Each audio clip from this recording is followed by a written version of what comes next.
Les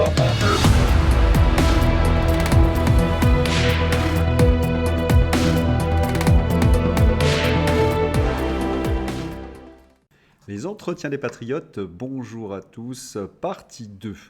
Gabriel Attal divorce avec Emmanuel Macron et démission pour mardi. Mais on va reprendre la vidéo là où je l'avais arrêtée avec Elon Musk. Suite à l'attentat, Elon Musk soutient Donald Trump à la présidence des États-Unis.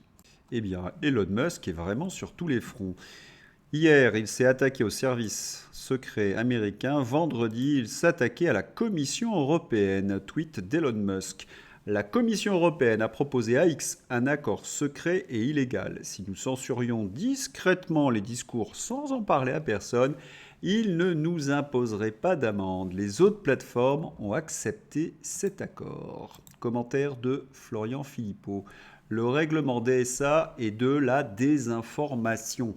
C'est ce que vient de publier Elon Musk, qui n'entend pas se soumettre aux oukases liberticides de Thierry Breton et de Pustula. Il annonce ainsi une procédure judiciaire contre ses censeurs européistes qui lui avaient proposé un accord secret et illégal destiné à augmenter la censure sur le réseau social X. L'intérêt de cette affaire est que tout sera rendu public et que tout le monde pourra constater le niveau de corruption de l'Union européenne, structure tyrannique à abattre de toute urgence. Oui, Frexit. Le début d'un combat épique que je couvrirai bien évidemment. Et il y a des paradoxes avec cette histoire. Alors là, c'est un comble. Il refuse de publier les contrats passés avec Pfizer et Moderna, cache les SMS de Pustula échangés avec Bourla, mais s'apprête à condamner X pour manque de transparence. De qui se moque-t-on ? Il faut également ajouter que cette information a été cachée au plus grand nombre par la presse mainstream. Non, nos journalistes sont occupés à sauver justement ces européistes. Béatrice Rosen, l'Union européenne devient un espace de plus en plus totalitaire, pendant que les castors, les moutons et les pigeons, bref, toute la ménagerie dort sur ses deux oreilles, croyant avoir évité le fascisme. Ah, on est en train de mettre en place un parti unique et bien évidemment la censure. Et oui, censure partout. Tenez, cela va me permettre de faire le point sur ce que je vous ai dit la semaine dernière. Vous le savez, les médias sont possédés dans l'ensemble par des milliardaires qui sont très proches, bien évidemment, des autorités européennes. Vous savez également qu'il y a des sujets qui ne sont pas traités dans la presse aux ordres. Toute critique de la pandémie, toute critique des autorités ukrainiennes. Il ne faut pas non plus critiquer l'Union européenne et encore moins proposer le Frexit. Vous n'avez pas le droit de présenter Donald Trump sous un jour favorable. Vous ne devez surtout pas critiquer l'immigration et encore moins avoir un débat sur le réchauffement climatique. Et pour bien contrôler cette information, je vous l'ai présentée la semaine dernière, il y a toute une série d'officines, de barbouzes, qui sont là pour contrôler les journalistes qui voudraient faire leur travail. Vous avez évidemment Quota Climat, Conspiracy Watch et puis tous les think tanks atlantistes. Et nous avons la confirmation avec Elon Musk que l'Union européenne veut imposer un système de censure. Oui, c'est une confirmation parce que c'est une information que nous avons développée dans ces entretiens. La désinformation, c'est un véritable métier. Gabriel Attal, Emmanuel Macron, ça y est, c'est le divorce. Et c'est même officiel puisque la presse aux ordres l'a annoncé. Oui, rupture de Gabriel Attal avec Macron, affrontement de Gabriel Attal avec Gérald Darmanin. Et Gabriel Attal s'est imposé président du groupe Renaissance à l'Assemblée nationale, ce qui a fortement déplu à Emmanuel Macron. Les éditorialistes, et notamment Yves Théard, s'en donnent à cœur joie sur Europe 1. Les éditorialistes, après une hibernation de 7 ans sous le macronisme, réclament maintenant une expertise psychiatrique de Macron. Il y a 5 ans, dire la même chose valait le doux surnom de Covido, conspi complotiste ascendant reptilien. La vidéo est dans ma description.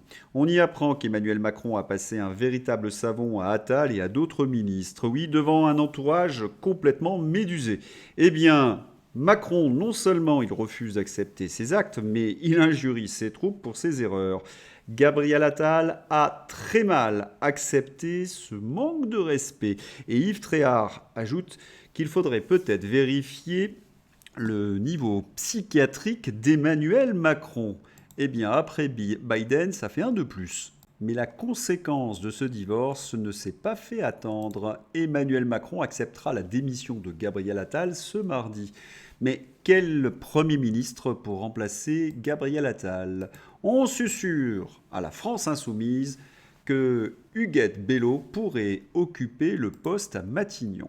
Attendez, il s'agit bien d'Huguette Bello, la présidente du Conseil régional de la Réunion, parce qu'on la connaît dans ses entretiens. Petit rappel avec Verlaine. Puisqu'il se bruisse qu'Huguette Bello est la nouvelle égérie de la gauche pour Matignon, juste rappeler que le Conseil régional de la Réunion, qu'elle préside, a été condamné en mars à indemniser 18 agents dont le CDD n'avait pas été reconduit pour embaucher à leur place des proches de la majorité de gauche. Ah, ces fameux donneurs de leçons de la France insoumise. Bon, en même temps, personne n'imagine un instant qu'Huguette Bello puisse occuper le poste à Matignon. Déjà, les socialistes s'y opposent. La motion Hollande a fusionné avec un tiers de la motion Faure, qui représentait 3/5 de la motion Duchemol, 9/10 de la motion Strauss-Kahn et 32/33 de la motion Ducon, qui, selon les soutiens de Duchemol, n'était pas à jour de cotisation. Bien évidemment, Didier Maistre ironise, mais il y a une réalité qu'il faut rappeler. Les socialistes sont les gardiens de l'ordre européiste. Ils se sont alliés avec la France insoumise, ils se sont associés à un programme que les socialistes ne mettront jamais en œuvre. Pour quelle raison ? Eh bien, si on appliquait les mesures de la France insoumise et du nouveau Front populaire, les finances françaises exploseraient.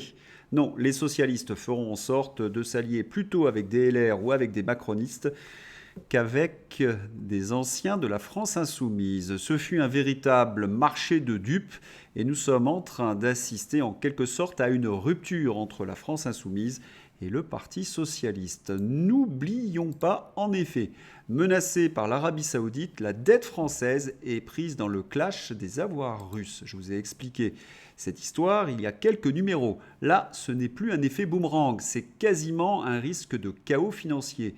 Nos dirigeants sont des génies. Et oui, si l'Arabie saoudite s'amuse à vendre de la dette française, c'est véritablement la catastrophe financière. Et comme nous l'avait déjà enseigné Marc Toiti, nous sommes au bord du gouffre. La France ingouvernable vers une crise économico-financière dramatique, la difficulté à former un gouvernement et à réduire les déficits publics va aggraver la crise économique selon Marc Toiti. La bombe à retardement économique est enclenchée. Et le malheur pour l'Europe et pour la France, c'est que nous n'avons pas des dirigeants à la hauteur de Vladimir Poutine ou de Donald Trump. Non, nous avons une sorte de psychopathe à l'Élysée et à la tête de l'Union européenne, Pustula. Il y a de quoi en effet être très inquiet. Allez, c'est l'heure d'ouvrir la page Fantasy avec une star de cette page, Amélie Oudéa Djadja. Oui, on l'appelle plus Amélie Oudéa Castéra, mais bien Amélie Oudéa Djadja. Vous savez que Amélie Oudéa Djadja est ministre des Sports, mais elle est officieusement ministre du ridicule. Et pourtant, dans ce gouvernement, il y avait de nombreux candidats. Alors pourquoi je dis cela après Djadja? C'est que Amélie Oudéa Djadja s'est baignée dans la Seine il y a 2 jours. Oh, plus exactement, elle s'est cassé la figure en entrant dans l'eau, dans cette eau marronâtre et verdâtre. Elle a fait quelques brasses et puis elle s'est mise à hurler, à la pousser des petits cris dans la Seine. C'était, comment dirais-je, très gênant. Puis par la suite, elle est sortie toute heureuse. Si vous voulez vous divertir, n'hésitez pas à regarder Amélie Oudéa Djadja pataugeant dans la Seine. Quant aux réseaux sociaux, vous les connaissez, ils sont assez moqueurs. Ils ont, comment dirais-je, imaginé les conséquences de cette baignade. Voilà. On va se quitter avec un dernier dessin qui peut résumer la première partie de cet entretien. Je déteste penser, moi aussi. Il suffit de croire les autorités et la presse aux ordres. Je vous souhaite un excellent dimanche. À bientôt. Au revoir.